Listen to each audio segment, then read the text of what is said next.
15 अगस्त 2022 को भारतीय स्वतंत्रता के 75 वर्ष पूरे होने के उपलक्ष्य में भारत ने इस वर्ष आजादी का अमृत महोत्सव मनाया जा रहा है। आजादी के इस पर्व पर भारत सरकार ने हर घर तिरंगा अभियान शुरू किया है और इसी कड़ी में चरखी दादरी में उपायुक्त श्यामलाल पुनिया के सानिध्य से जिले में यह अभियान जोरों पर है और आज इसी कड़ी में भगत सिंह खेल एकेडमी के द्वारा और रेड क्रॉस सोसाइटी के सानिध्य से आज हर घर तिरंगा अभियान के तहत चेतना रैली का आयोजन किया गया। इस चेतना रैली में जो चरखी दादरी के नगराधीश हैं नरेंद्र कुमार जी वो पधारे हैं और उनका जोरदार स्वागत किया गया है।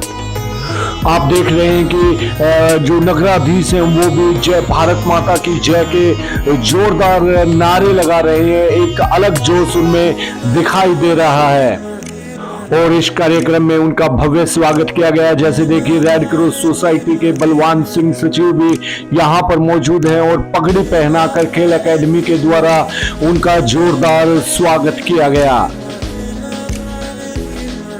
और आपको जानकारी के लिए भी बता दें कि खेल एकेडमी के मनोनीत सदस्य हैं और एकेडमी के द्वारा समय समय पर जागरूकता अभियान चलाया जाता है और इनको भगत सिंह की जो तस्वीर भेंट करके स्वागत किया जा रहा है नगराधीश नरेंद्र कुमार का।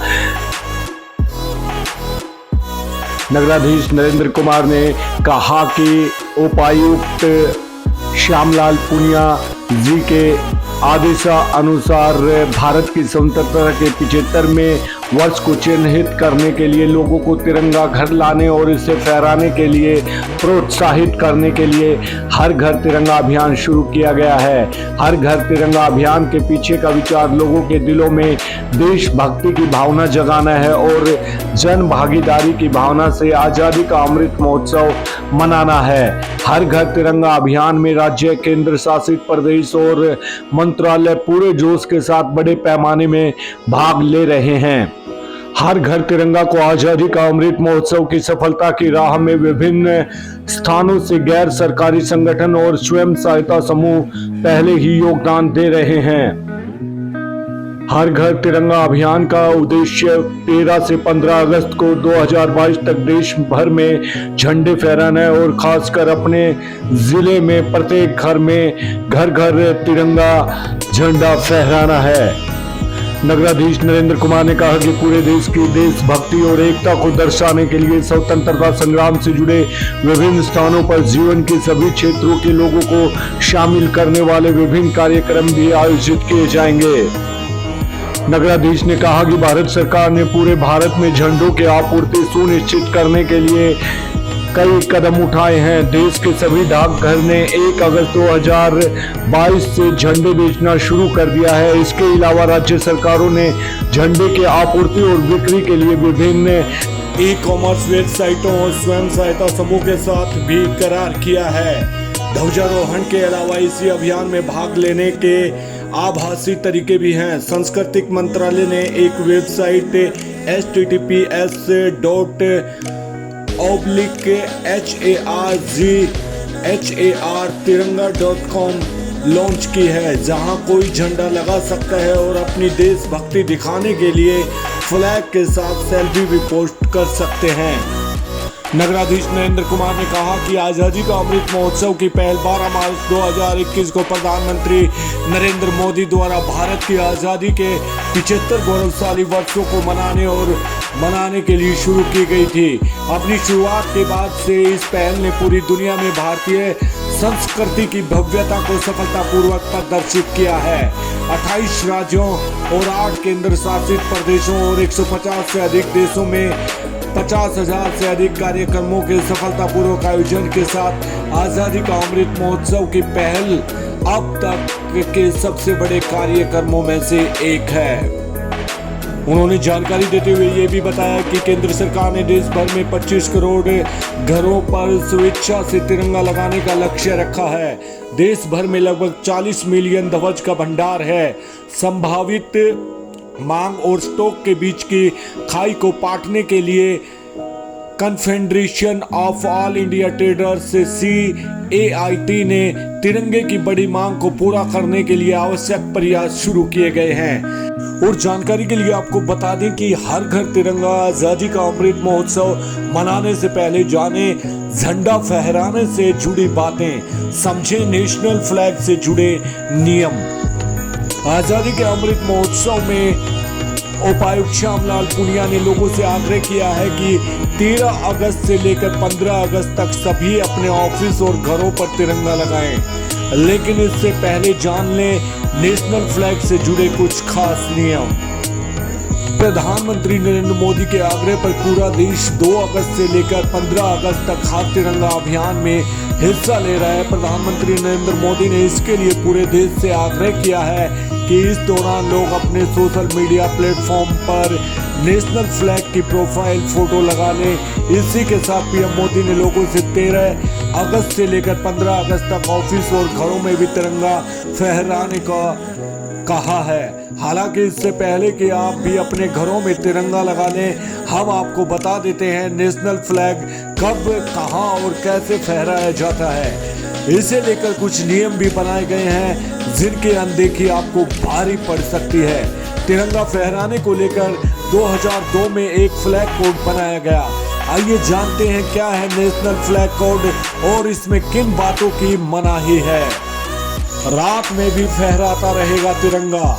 इंडियन फ्लैग कोड के मुताबिक नेशनल फ्लैग तिरंगा को केवल दिन में ही फहराने की अनुमति थी। शाम होने के साथ ही इसे उतार लिया जाता था। लेकिन केंद्र की मोदी सरकार ने हर घर तिरंगा अभियान के लिए फ्लैग कोड के नियमों में बदलाव किया है, जिसके मुताबिक अब दिन और रात दोनों में तिरंगा झंडा फहराया जा सकता है। इसके लिए 20 जुलाई 2022 को भारतीय झंडा संहिता 2002 में संशोधन किया गया है। पॉलिस्टर के झंडों को भी मिली मंजूरी। फ्लैग कोड में एक और बड़ी तब्दीली करते हुए सरकार ने पॉलिस्टर और मशीन के झंडों को भी मंजूरी दे दी है। इससे पहले केवल हाथ से बनाए गए कपास, ऊन तथा रेशमी खादी के झंडों को फहराने की अनुमति थी। किन गाड़ियों पर लग सकता है तिरंगा? कई सारे लोग अपनी गाड़ियों पर भी तिरंगा झंडा लगाकर घूमते दिखे जाते हैं। आपको बता दें कि ऐसा करने पर आपको सजा भी हो सकती है। इंडियन फ्लैग कोड के मुताबिक कुछ विशेष लोगों को ही अपनी गाड़ी पर झंडा लगाने की अनुमति होती है। इसमें राष्ट्रपति, प्रधानमंत्री, कैबिनेट मंत्री, राज्यपाल, MP, MLA जैसे जनप्रतिनिधि, सुप्रीम कोर्ट और हाई कोर्ट के जज और विदेश में पोस्टेड हाई कमीशन या उसके समकक्ष के अधिकारियों को ही अपनी गाड़ी पर झंडा लगाने की अनुमति होती है। आपको जानकारी के लिए ये भी बता दें कि 2004 से मिली घरों पर तिरंगा फहराने की अनुमति। जी हां, साल 2004 के पहले घरों पर तिरंगा फहराने की अनुमति नहीं थी। इससे पहले तक केवल सरकारी ऑफिस और शिक्षण संस्थान आदि ही तिरंगा लगा सकते थे। हालांकि सुप्रीम कोर्ट में दाखिल एक याचिका के बाद से लोग अपने घरों पर भी तिरंगा लगा सकते हैं। इन बातों की है सख्त मनाही। तिरंगे पर कुछ लिखा नहीं होना चाहिए। किसी भी दूसरे झंडे को नेशनल फ्लैग से ऊंचा या बराबर नहीं फहराया जाना चाहिए। फटा हुआ या गंदा तिरंगा कभी न फहराएं और अगर फहराने के बाद भी यह फट जाए तो इसे उतार लेना चाहिए। तिरंगे को हमेशा पूरे आदर और जोश के साथ फहराया जाता है और धीरे धीरे उतारा जाता है। इसको कभी जमीन पर टच नहीं कराना चाहिए।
देखिए, जैसे कि आप सबको मालूम है, भारत सरकार की मुहिम चल रही है कि 13 से 15 अगस्त तक हर घर में तिरंगा फहराए। तो इसी के संदर्भ में आज हमने गुरु भगत सिंह एकेडमी तथा गुरुकुल के जो विद्यार्थी हैं उन सबको साथ लेकर जिले में एक तिरंगा यात्रा करने का फैसला किया था। और आज जैसे कि आप देख रहे हैं, ये तिरंगा यात्रा बहुत ही अनुशासन में तथा बहुत ही देशभक्ति का एक रंग फैलाए हुए चल रही है। तो सभी जिलावासियों से अपील है कि इस मुहिम में अपना बढ़ चढ़ कर भाग लें तथा ज़्यादा से ज़्यादा 13 से 15 अगस्त तक हर घर में अपना तिरंगा लहराएं। जय हिंद, जय भारत। धन्यवाद सर, धन्यवाद।